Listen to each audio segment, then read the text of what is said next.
Welcome to today's video, everybody. Starting off in the car because I am on my way to the tool shop. We're going to go visit Astro Tools, which is Japan's Harbor Freight, pretty much. Cheap kind of tools, but kind of decent. You know, you get what you get, right? Just arrived now. Gonna head inside. I want to get one of those like little floppy disk whizzer things, especially because I want to clean a bunch of that RTV stuff off the SR. Just finished shopping and, you know, like usual, I think we all struggle with this, but you go there for one thing, you end up spending a couple $100 on a bunch of other stuff you remember and realize that you need it. And then still, I'm gonna get to the shop and think to myself, I should have bought something else, which I'm only gonna remember when I get back to the shop. It's just how it is. It's just how it works. Guys, tell me in the comment section if you're the same. Anyways, let's get to the shop now. One of the many things that I bought from Astro Products today was just a simple like cylinder head stand kit. This thing like was like $7 or something, super simple, but this is gonna allow me to work on the head and keep it off the ground. Okachan had a set of these and I asked him where to get them from. And I had completely forgotten a long time ago. He told me that he just got them from Astro. And yeah, the fact that I remembered these while I was looking around at everything there, I'm super hyped because now I can actually use these to test if we do have a bent valve. Now, last night I was having a conversation with Brian from MazWorks and he's been going backwards and forwards, like communicating with me and working out a few little like bugs and things that I noticed with the S15 SR20 platform compared to the S14 and the S13 SR stuff. That it's mainly what's rotating around in the USA. So MazWorks haven't really done a whole bunch of like work or tested like all their parts on the S15 platform per se. And there was just a few things, as you guys know, with the housing kit that like the tail shaft was too long. There was also a little bit of an issue with the dowels that we found, which is actually very, very interesting. We're getting on a bit of a tangent here, but the dowels on, it seems like we're not 100% sure yet, we're still trying to work it out, but somewhere with the VCT motor and the S15s, whether it was the 14s or the 15s, the dowels were longer for the transmission. Now, whether that was a 6-speed thing compared to the 5-speed, we're not sure, we're still figuring it out, but it seems like on the VCT engines in the S15 came with longer dowels, and because they don't really see many S15 engines in the USA, the machining for the housing, the bell housing on the transmission, wasn't deep enough for that longer dowel. So like we found a few little things like that, and I'm kind of like going backwards and forwards and helping them sort all those little things out, which is awesome. They're a really good company. Like being able to just talk to them like that and share what I found and then them make improvements and stuff is really, really cool. So anyways, that rant aside, I just want to say a massive thank you to those guys because I've been bouncing not only off Okachan and Yashiro Factory, everything that could possibly be wrong with my motor, but I've also been bouncing off those guys, and those two guys combined are pretty much the only people like that really matter when it comes to SRs in the world. That aside, we think that I could have a bent valve. We think that like after everything we've checked over, everything looks good. Once again, I've pulled every bearing out of that and checked it, sent pictures to both Okachan, MazWorks, they all agree it's all perfect, it all looks brand new to them. So we are stuck with something in the head. Now, a few people did comment in the last video, oh, what if it was just this the whole time? The answer to that is no, it wasn't. This is probably the noise that we were hearing where we thought it was my shifter and all that vibration we were hearing there. And it would only happen when the engine was on load, which makes sense because engine mounts were shot. Also, the way that my rack is moved forward in Japan, they kind of cut it and then just move this forward and then re-weld it. So it's a little bit different. And I think with the combination of the GK Tech bushes that pull the rack forward that little bit, it just put it in a spot and then obviously like really close to the engine. And then when the engine mount gave out, that was like rubbing on that. And anyways, we're going to solve that and fix that issue later on, but I'm very confident that that wasn't the tapping noise because when I got under the engine, like I literally lied under the engine while it was running to listen for it, and the noise was nowhere near in this area. Like I had my head like up against here and up the back there, and you couldn't hear it. It was only from the top of the engine. So yeah, I did think to myself, what if I just disassembled my own, like entire engine and that was what was causing the noise? And I'm very confident it wasn't. But yeah, that aside, we think I might have a bent valve. We're not sure how that happened or anything like that. And it could have, you know, yeah. Anyways, there's no point ranting on, but I want to test that today. And back to the reason why I was saying we were talking with Mazworks last night and Brian was he was showing me the tool that they use for testing bent valves. Now, we did a compression test, I did a leak down test, and I didn't really see anything that could indicate that there was a bent valve. But he said that you need to use one of these special port vacuum things when the head's off with the cams out, and that way you can know for sure. Now, I actually bought one of those last night. It was pretty expensive. It was about $600 shipped, and that arrives probably early next week. But I was talking to Okachan and asking him, look, until this tool comes, do you know of any like really good, just simple ways to test if I have a bent valve? Like I already did the light check and couldn't see any light coming through. And he said, try parts cleaner. And I was like, oh, what do you mean? And he goes, oh, just spray some parts cleaner in the port, and if you see it leak out, that's a good indicator whether or not your valves are sealing and if you have a bent valve. And I'm just like, duh, that's a simple thing. Sometimes like it blows my mind, like the stuff that he tells me, and I'm just like, man, how did I never think about that? Like it's so easy to over-engineer and overthink stuff, right? Anyways, that was a lot of talking, but let's get the head on these and spray some parts cleaner in and see if we got any leaky valves. What we're gonna do is just tip this guy up. This just goes in pretty much any one of the holes that the, whatchamacallit, the studs or bolts go in. That's all you gotta do. Just like that. And then we can flip this thing up like that. And now the head can sit here and I can work on it without any chance of the chamber sealing or anything, because if I work on this on like a flat bench and I'm doing a vacuum test on the port, the chamber could seal with the oil there and whatnot, and then you wouldn't get a really good accurate test. So now what I'm gonna do is in every port, I'm gonna spray a fair bit of parts cleaner and see if I see it leaking out of the valves.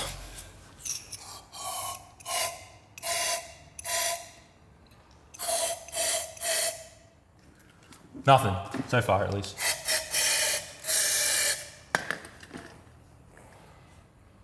Yeah, no leaky.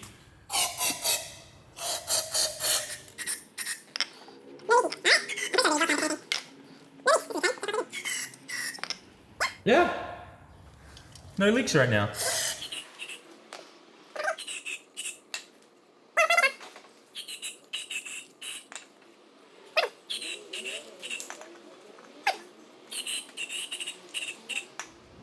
Once again, nothing. So that's a good sign. It seems like my valves are okay. Still doesn't help answer the question of what was causing the noise though, which is obviously something that's on my mind. A few moments later. I know what's wrong with my SR. The head's fine. I need a new block. I need a new block, or we need sleeves. You guys, I don't know how I didn't notice before. Well, I do, but let me show you what's wrong. Here is the SR that was making a mysterious sound. Let me just show you. Like I discovered this by accident. I started cleaning the tops of the pistons because I wanted to see how shiny they were. And, you know, I was cleaning here with the rag and on number 2, number 3, and everything's all good, right? You know, just rubbing my pistons, and then I've turned the motor over and we get to 4 and I'm cleaning 4. Then I go to 1 and I start cleaning 1. I'm like, well, that's weird. It's kind of moving a lot in there, hey? Like, I'm not sure if it's meant to do that. Like,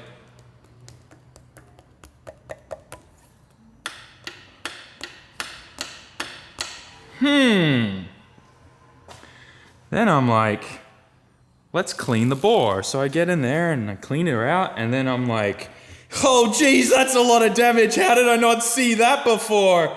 Yeah, boys and girls, something's going wrong with our piston rings in our skirt or something. We're gonna go have a look at that. But yeah, that's a lot of damage. Like, actually, that's not good. That's bad. Like, I can feel really deep, like it's disformed that whole section there. That's bad. That's really bad.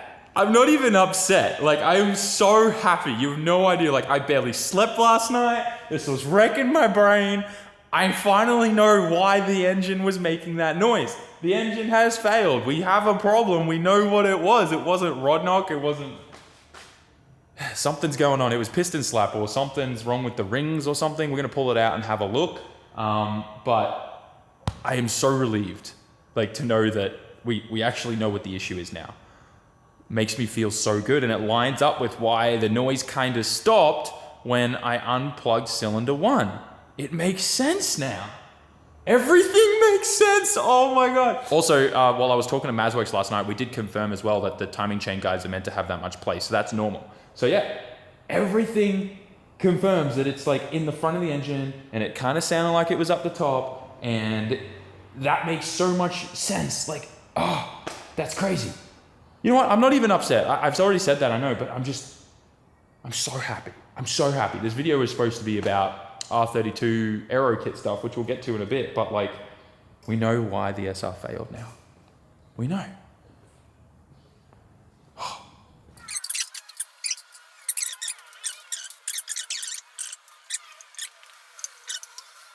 Here it comes. Oh yeah. Oh boy. Piston's done. Piston is done, guys. Like, look at this piston. It's done for. There's no way we can reuse that, I don't think. That really sucks. I mean, we can reuse the rods, but definitely not the pistons. Help me understand this, guys, in the comment section. If you know what could have caused that, please let me know. I'm curious to know your thoughts. I'm just curious what could have like caused that to do that. So sad. That's literally a lot of freaking damage. Well, we're starting to really understand what went wrong here. And I've been on the phone to Okachan, and we had a video talk, and we'll get to some information of why we think this failed at the end. But this is, yeah, we can see that the top ring, the first ring, failed here. You can see that definitely through that darking there, like right where that split is. It might be hard to see on this camera just because of light reflection and stuff, but you can see that that's where it cracked and failed. And then number 2 here kind of filled in, but obviously at that point when the ring's broken and collapsed, it means the piston's moving around a bunch in there. And then you can see the oil rings here are fine. But what we think has, I mean, that's obviously what's happening is this ring's broken, and that's then given this a whole bunch of movement, and we're getting like piston slap and stuff in there, right? Now, why this failed, we think we know why, but we know the tolerances on all these rings were perfect. Because I know that for one, number 1 piston was actually the one that Okachan did first to show me how to do the rest, and I did these ones myself.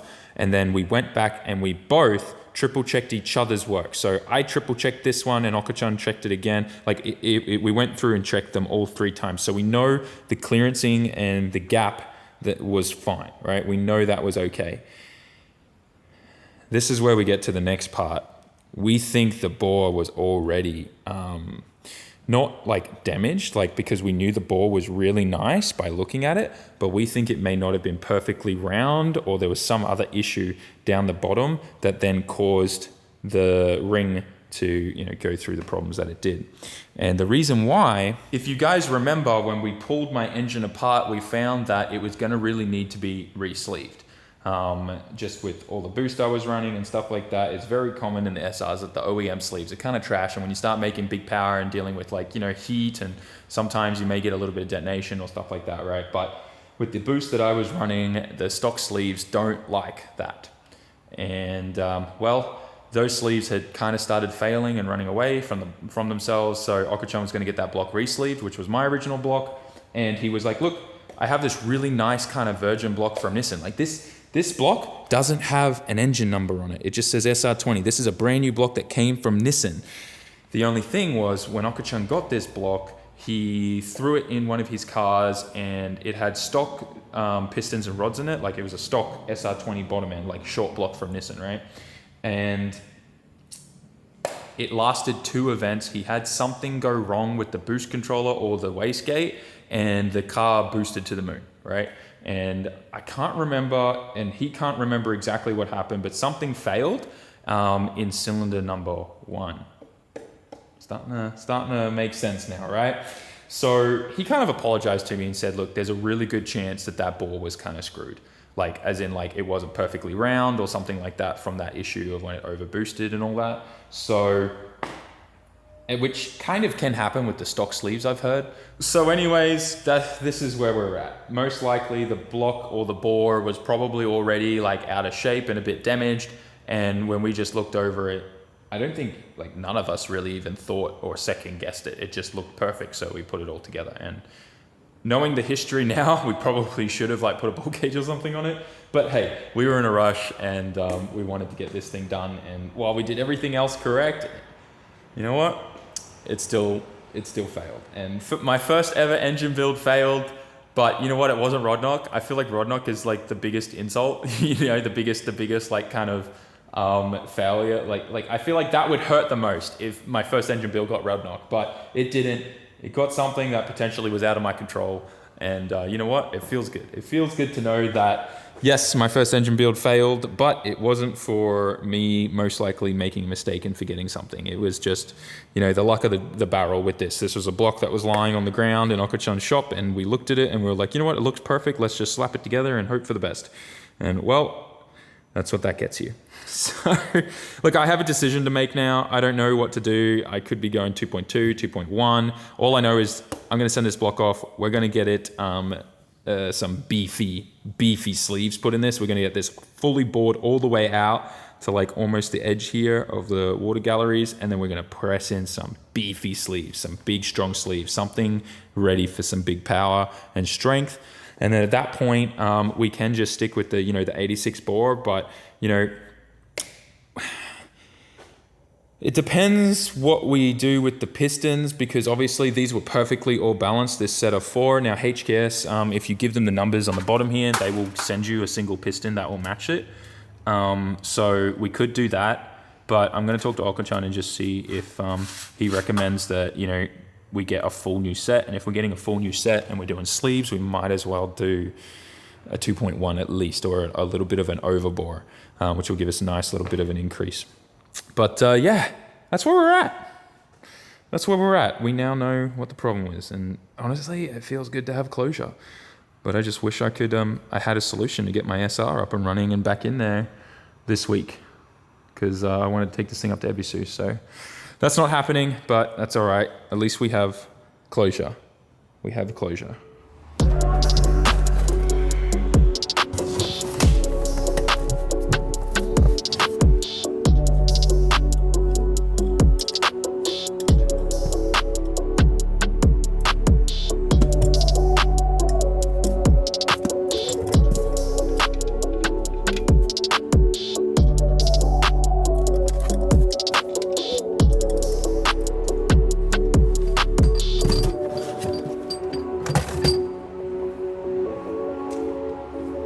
Got the engine block and a few of the other parts from the piston and stuff like that in that container there, ready for me to drop this off at Yashio factory, where he's going to send it off to the engine builder, get them to re-sleeve it and everything, check over everything, and yeah, we're going to have a block and everything ready to reassemble, hopefully sooner rather than later. But obviously, you know, engine builders and machinists are always backed up, but hopefully Okachan can pull some strings and we can get a nice sleeved block, whether it's this one or another one, back as soon as possible, so that we can get this motor back together and in RAM over there. I'm back home now, guys, and I hope that this video gives you closure like it gave me. Like, seriously, it is such a good feeling to know that we found the problem and I wasn't going insane. Like, honestly, last night I struggled sleeping. It just kept going over in my head over and over of what the issue could have been. And I was like, man, was it just the engine hitting the power steering rack? And I'm like, logically, no, that doesn't make sense. That would be more of a vibrating kind of sound. It wouldn't be a tapping sound like that. And like just going over everything in my head. And to find that today there was a major issue, and it all kind of matches up now. We had piston slap, we had an issue, and I think ultimately, like, just going backwards and forwards and talking with Okachan, talking with Mazworks, and the other people that I know that really know SRs well and engine building, everyone's kind of on the same agreeing here, where we think that the bore just wasn't a good bore. We think it wasn't, like, the 86.5 perfect round all the way down. We think that there was something wrong with there. We know that previous issues happened in that, and it just sucks because like at the time we thought that was like that block was mint and good, and it wasn't until this all happened that Okachan was like, oh wait, was it that block? Was that the motor that it came from? Anyways, so yeah, these things happen. I'm really not fussed about it. In fact, one really good thing did come out of all of this, and that was just that I was able to get even closer relationship and stuff like that with the guys at Mazworks and be able to talk with them, and as well as I'm going to be able to spend a lot more time with Okachan now, and we get to build a second engine together, and this time we get to do it properly the first time and the second time.